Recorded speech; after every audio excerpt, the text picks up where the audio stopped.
ఎలాగో new year వస్తుంది కదా, రెజల్యూషన్ ఏమనుకుంటున్నావు? ఇందుకు నీ రెజల్యూషన్ ఏంటో చెప్పు. ఆయన ఇంకో 4 సీరియల్ చేస్తూ ఇంకా బాగా ఫేమస్ అయిపోవాలి. ఇంకా ఫేమస్ అవ్వాలి నీకు? అంతే కదా మరి. ఆయన షూటింగ్ లో బాగా బిజీ అయిపోయారు అనుకో, అప్పుడు నేను చక్కగా పుట్టింటికి వెళ్ళి హ్యాపీగా రెస్ట్ తీసుకోవచ్చు. పుట్టింటికి వెళ్ళా? ఎవరు చెప్పారు? మెట్టినింట్లో ఉంటేనే హైపర్ గా ఉండొచ్చు. పుట్టినిల్లు గొప్ప అని ఆవిడంటుంది, కాదు మెట్టినిల్లే గొప్ప నేను అంటున్నా. ఇప్పుడు చెప్పండి, మీరు పుట్టినిల్లు గొప్ప మెట్టినిల్లు గొప్ప చెప్పండి. పుట్టినిల్ల మెట్టినిల్ల సంబంధం లేదు, ఇల్లు అయితే చాలు. మెట్టింటి మినపప్పు కన్నా పుట్టింటి పెసరపప్పు మిన్నా, అత్త పెట్టే జీడిపప్పు కన్నా అమ్మ పెట్టి ఏమ్మా మన కిరాణా షాపా? అసలు ఆడవాళ్ళు పొద్దుటి నుంచి ఎంత పని చేస్తారో ఒక్కరికైనా తెలుసా?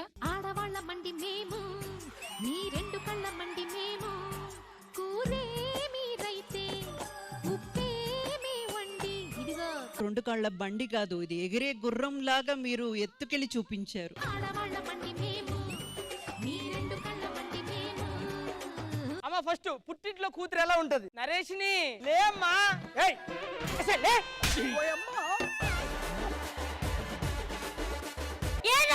నువ్వేం చేస్తావు అత్తగారింటికి వెళ్తే? అత్తయ్యని బ్యాడ్ చేస్తా. అత్తారింటికి వెళ్ళిన తర్వాత ఎలా ఉంటుంది? టిఫిన్ చేసినవా? నేను మనిషి నా లేకపోతే కీలు గుర్రన్నారా? చూడు చేతులు చూడు. ఏమైంది? ఎంత బుబ్బు. పాడలు పిల్ల. హత్యో హత్యో బంగారు తల్లి. ఓ ఇదేమిటమ్మా మాయా మాయా మండే దొబ్బిందా, తల్లి పిల్లం పొరుబడలేక పిచ్చిగిట్టలేసిందా, సావనా బక్కనా సావనా ఇద్దరి నడుమని నేమనా, పెళ్ళాము ఓ దిక్కు తల్లి ఇంకో దిక్కు, వద్దురా ఇంకొద్దురా ఈ టార్చరు నాకింకొద్దురా. ఇక మనం మా అత్త కోడలికి వెళ్ళిపోదామండి పాట. కొత్త కోక కట్టానంటే కొరకొరమంటూ చూస్తావు, ముస్తాబయ్యి బయటికి వెళితే పళ్ళును బడబడ కొరికావు.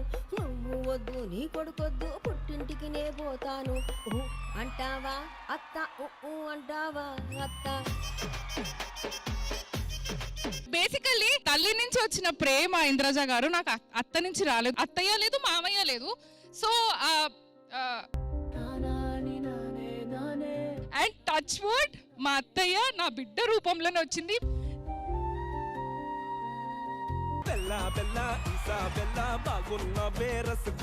యుఎస్ లో చాలా మంది అమ్మాయిల మనసులు మీరు దోచుకున్నారంట. ఇంకొకరి మనసు ఉంది. ఒకే ఒక్క మనసు ఉందా? ఎవరిది? మీరే అండి. చీకట్లో కూడా నీడలా నీ వెంటే నేను ఉండగా, వేరే జన్మంటూ నాకే ఎందుకులే, నీతో ఈ నిమిషం చాలులే. అందం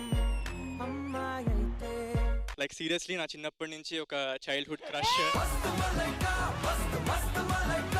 ఒక ఆడపిల్లకి పుట్టింటిపై ఉండే మమకారాన్ని చూపించబోతున్నాం. నేను ఇంటిని వదిలిపెట్టి వెళ్ళిపోతానా? చిన్నప్పటి నుండి ఇక్కడే ఆడుకున్నాను, ఇక్కడే పెరిగాను. ఇప్పుడు ఉన్న పలంగా ఇంటిని వదిలిపెట్టి వెళ్ళాలంటే నా ప్రాణం పోతున్నట్టుంది. ఇంతేనేమో ఇంతేనేమో ఇంతవరకేనేమో ఇంట్లో నా కథ. వర్షిని అక్కడ కూర్చొని ఇది నా పళ్ళెం అనేసి తినేటప్పటికి ఎంత ఎంత యాతనో, ఎంత గుండె కోతనో. వర్షిని నువ్వెంతో ఇష్టంగా కూర్చునే నీ చైర్ని నాకు ఈ బెడ్ మీద తప్ప ఇంకెక్కడ నిద్ర పట్టదని నీకు తెలుసు కదా. నేను పెట్టేదాన్ని కదా. ఏమో అక్క, ఇంకొన్ని డేస్ లో నువ్వు వెళ్ళిపోతున్నావు కదా, ఇప్పటి నుంచి అలవాటు చేసుకుంటున్నా. గూడునే విడువక ఇన్నే ఉండొచ్చుగా, ఎవడు రాసాడు ఈ రాతను. ఫస్ట్ టైం ఫీల్ అవుతున్నా, రే ఆడపిల్లకి ఎందుకు పుట్టింది చందమామ అని. ఇంతేనేమో ఇంతేనేమో పొద్దున నా పిల్లలు కూడా పెళ్లి చేస్తే ఇలాగే ఉంటుందేమో.